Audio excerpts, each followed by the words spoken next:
Em um imenso estádio no Japão, acontece a Copa América Sub-15. A seleção japonesa enfrenta a brasileira, que está na frente por 1 ponto. No entanto, já se passou quase 1 hora de jogo e a pressão sobre o Japão é enorme, sabendo que tem pouco tempo para virar o placar. Os jogadores brasileiros continuam atacando, avançando em direção ao gol repetidamente, tentando marcar mais gols. De repente, Aizawa surge, intercepta a bola e se impõe como o rei do campo. Vestindo a camisa 10 do Japão, ele começa a driblar com maestria, passando por todos os jogadores adversários enquanto avança em direção ao gol. Ele, então, passa a bola para um companheiro de equipe que a domina bem e tenta um chute, mas a bola não entra. Em vez disso, ela rebate e volta para o campo. Sem hesitar, Aizawa avança rapidamente e chuta a bola com tanta força que ela vai direto para o gol, marcando para o Japão. Imediatamente, todos começam a celebrar a vitória japonesa, elogiando o papel fundamental de Aizawa na conquista. A cena muda para um jovem chamado Kakaru, que é o irmão mais novo de Aizawa, e assistiu a todos os jogos do irmão na escola Kamakura Junior High. Ele passa a maior parte do tempo fazendo shows de marionetes para todos, encenando os melhores momentos do irmão em campo. Durante uma de suas apresentações, Aizawa chuta uma bola direto em sua cabeça. Aizawa diz a Kakaru para parar de bobagem e começar a se concentrar em ser um bom gerente, e que quer que Kakaru treine mais. No entanto, Kakaru ainda admira o irmão, que é conhecido como a joia do Japão, e muitas garotas dão mole para ele por causa de seus cabelos desalinhados. Mais tarde, um dos rapazes diz a Kakaru que ele também costumava jogar futebol como atacante. Ele sugere que Kakaru volte para o campo e pare de ser gerente. Kakaru, no entanto, diz que mesmo que o mundo vire de cabeça para baixo, ele nunca será tão bom quanto o irmão. Por isso, enquanto Aizawa estiver jogando, ele continuará sendo seu gerente. Ele revela que seu maior sonho é ver o irmão jogar na Copa do Mundo. Quando isso acontecer, ele quer estar lá como gerente e treinador do irmão. De repente, uma garota fofa aparece e começa a conversar com Kakaru, mas o amigo dele começa a provocá-la e em troca leva um tapa. Ela então diz a Kakaru que foi transferida para aquela escola e percebe que ele não a reconhece mais. Ela olha para Aizawa e diz que ele continua o mesmo, como se nada tivesse mudado. Ela então diz a Kakaru que ele deveria considerar voltar a jogar futebol. Ela diz que seria ótimo se os dois irmãos pudessem jogar no mesmo time. Depois, Kakaru diz baixinho que ainda ama futebol, mas antes que possa explicar por que não joga, Seven de repente corre em direção à secretaria do professor, mas para e diz que ela também se tornou gerente. Então ela quer que eles trabalhem juntos e se ajudem. Pouco depois, Nana é transferida para a classe de Kakaru e todos descobrem que seu nome completo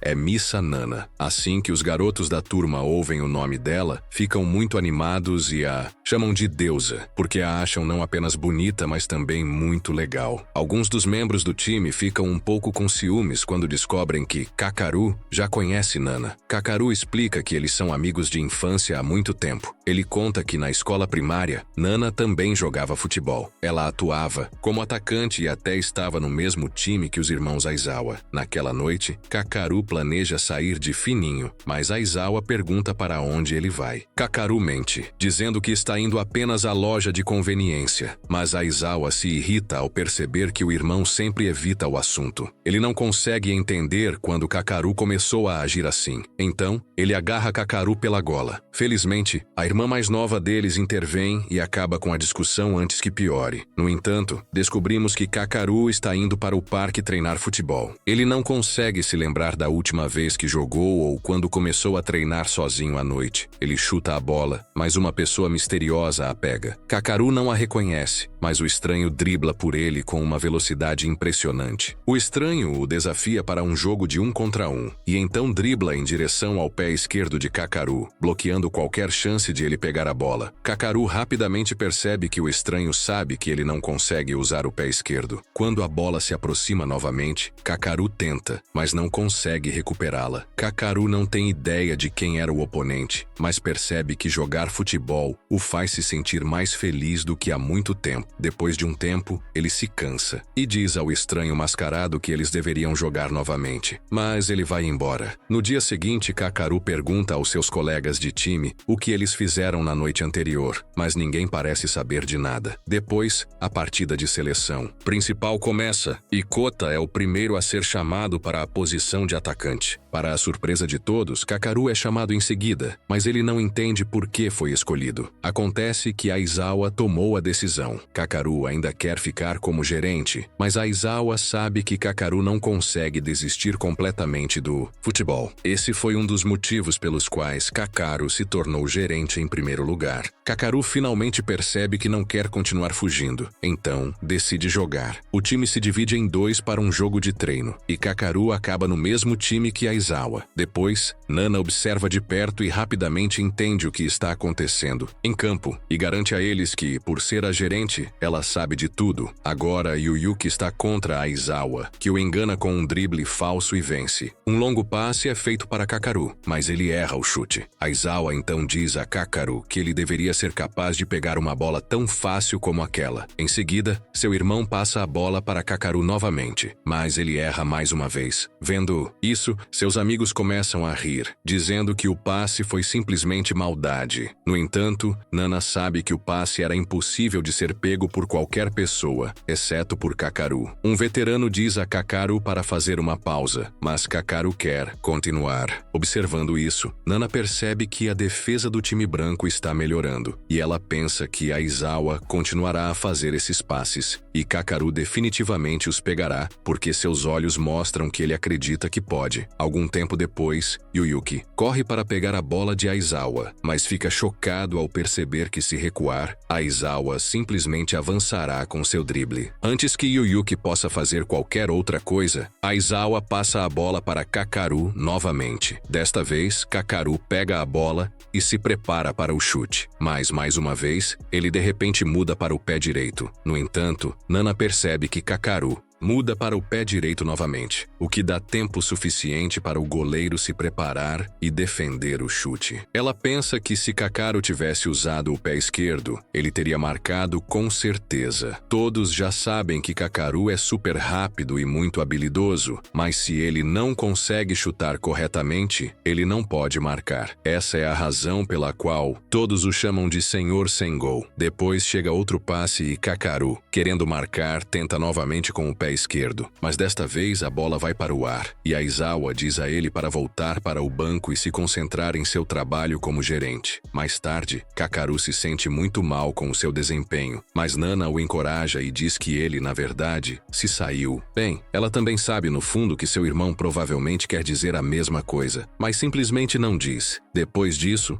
o treino chega ao fim e os veteranos conversam entre si. Todos eles percebem que Aizawa deu um passe muito difícil para Kakaru e concordam que, se Kakaru tivesse conseguido marcar com um passe como aquele, ele teria o que é preciso para se juntar à seleção nacional. Em seguida, Aizawa diz a Kakaru que a razão pela qual ele o deixou jogar é porque ele é o único que consegue lidar com aqueles passes difíceis. Mas então Aizawa também diz que, mesmo que Kakaru consiga receber os passes perfeitamente, se ele não conseguir finalizá-los marcando, isso não significa nada. Não há motivo para tentar se a bola não terminar no gol. Aizawa diz a todos que Kakaru não tem falta de habilidade ou energia. O que ele realmente tem falta é de coração. Essa é a razão pela qual Kakaru continua evitando o pé esquerdo. E embora Aizawa quisesse dar a ele uma chance de jogar e melhorar, as coisas simplesmente não saíram como ele esperava. Nana percebe que Kakaru ouviu tudo o que disseram. Kakaru admite para si mesmo que Aizawa está certo, e então se afasta, em silêncio, sentindo-se muito desanimado. Mais tarde, naquela noite, Kakaru vai ao parque e continua treinando sozinho. Pouco tempo depois, o misterioso cara também aparece, e os dois acabam treinando juntos. Após praticar por um tempo, ambos fazem uma pausa, já que o treino de futebol no ensino médio dura apenas 30 minutos. Kakaru conta ao mascarado que na escola primária, ele feriu gravemente outro jogador com um chute de seu pé esquerdo. Desde então, Kakaru tem tido muito medo de usar o pé esquerdo. O cara mascarado aponta para o peito de Kakaru, fazendo-o, de repente, se lembrar de algo que seu irmão lhe havia dito uma vez. Logo depois disso, a pessoa mascarada se vira e vai embora.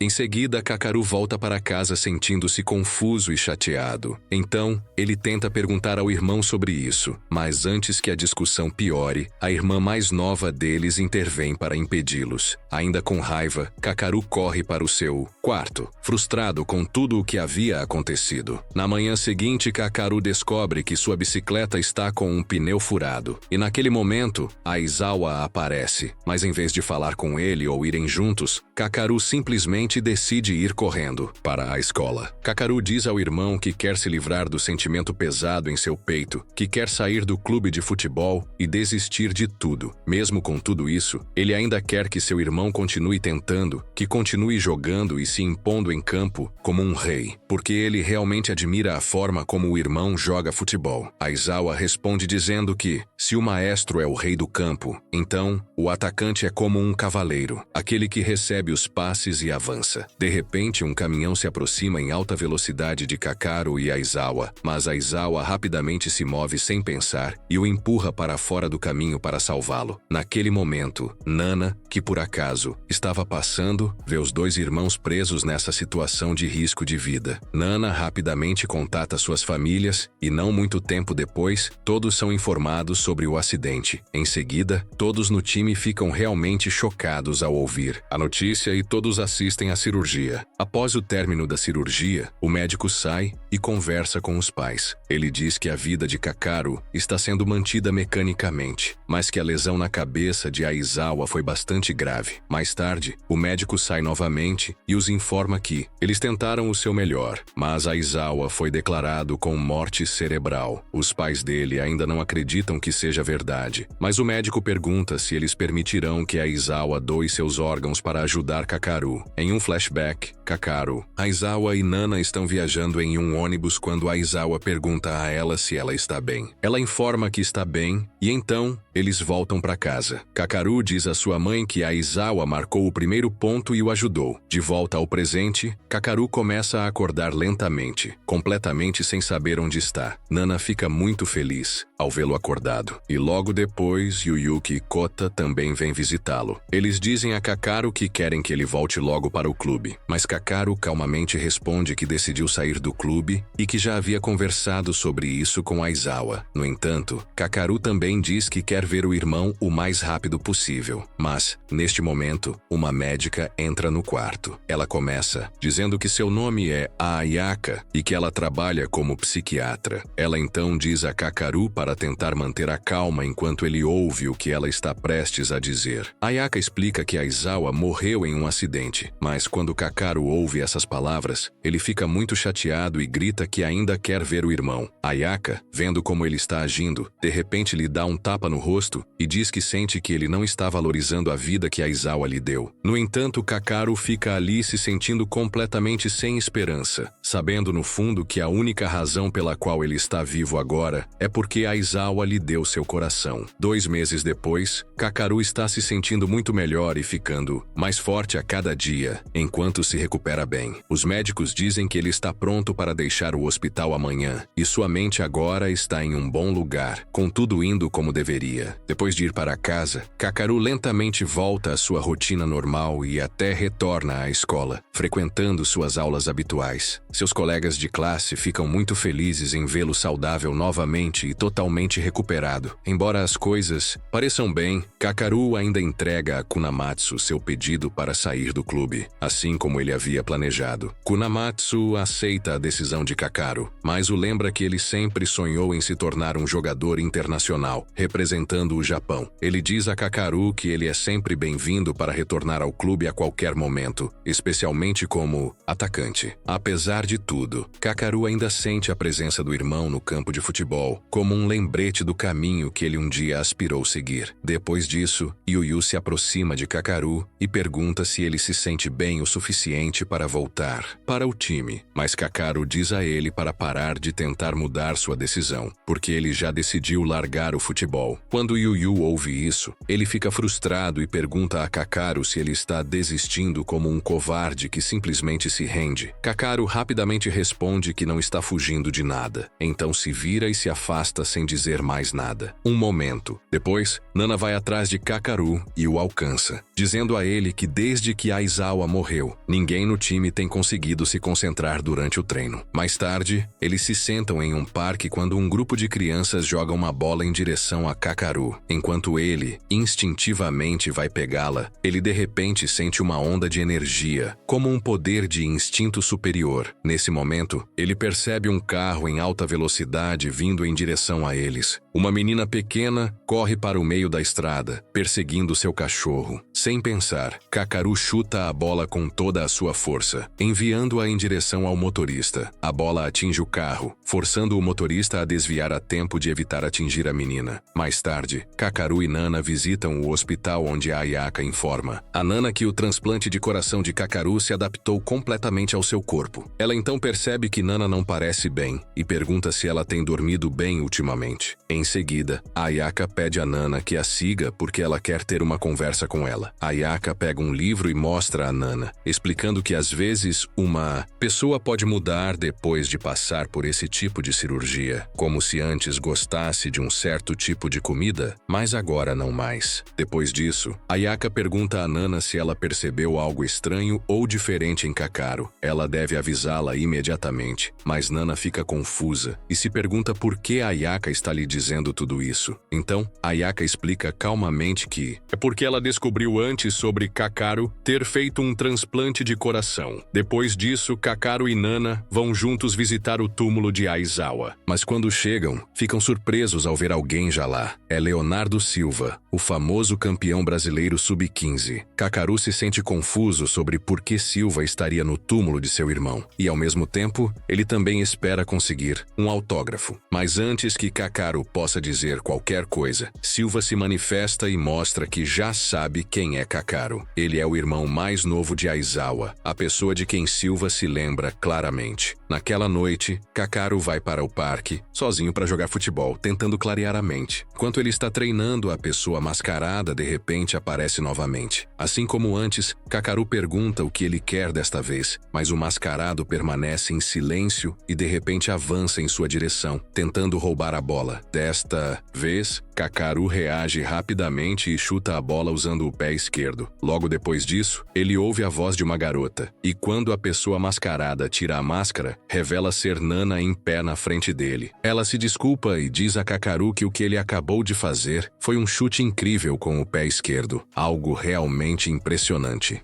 Então ela começa a falar sobre o passado, dizendo que antes de retornar ao Japão, ela teve a chance de ver Aizawa novamente após a partida contra o México. Naquela época, Nana descobre que Kakaru está trabalhando como gerente de equipe em vez de jogar. Aizawa conversa com ela e pede para ela fazer algo importante para ele. Ele diz a ela que sabe que Kakaru costuma ir ao parque para praticar futebol secretamente sozinho e ele quer que Nana vá até lá e treine com ele. Nana explica que o coração que agora bate dentro de Kakaru, na verdade pertence a Aizawa, e por causa disso, ela acredita que o sonho de Aizawa ainda vive através de Kakaru. Nana não quer que Kakaru pare de jogar futebol, mas Kakaru não sabe o que dizer. Ele simplesmente foge. Quando ele volta para casa, ele não consegue parar de chorar, e então ele encontra o diário de seu irmão. Nele, Aizawa escreve sobre ainda ter esperança de que um verdadeiro cavaleiro surja na área. Naquela manhã, durante uma partida, Aizawa percebe que não há mais ninguém por perto. Ele chama, esperando que alguém responda, mas ninguém o atende. Então, do nada, ele avista Kakaru, o único que pode receber seu passe. Kakaru se move rapidamente e marca o gol sem errar. Logo após aquele momento, os dois irmãos ficam lado a lado, erguendo o troféu do campeonato acima de suas cabeças, ambos sorrindo brilhantemente de felicidade. Depois de ler o diário, Kakaru chora muito, mas na manhã seguinte, ele sai e começa a praticar futebol novamente. Nana o vê, e o observa em silêncio. Mas Kakaru decide que ele parou de fugir. Ele quer continuar com o sonho que ele e seu irmão compartilhavam. Nana se sente realmente comovida com o que ele está fazendo. Então Kakaru mostra a ela o diário de Aizawa, e até mesmo tem algo sobre Iraqi escrito dentro. Aizawa acha que os passes de Iraqi são ainda melhores que os dele, porque Iraqi é um jogador muito bom. Ele tem uma maneira especial de passar a bola, não importa onde ele esteja em campo. Por causa disso, todos o chamam de fantasista. E é por aqui que o recap termina. Não se esqueça de curtir e se inscrever no canal. Obrigado por assistir e nos vemos na próxima.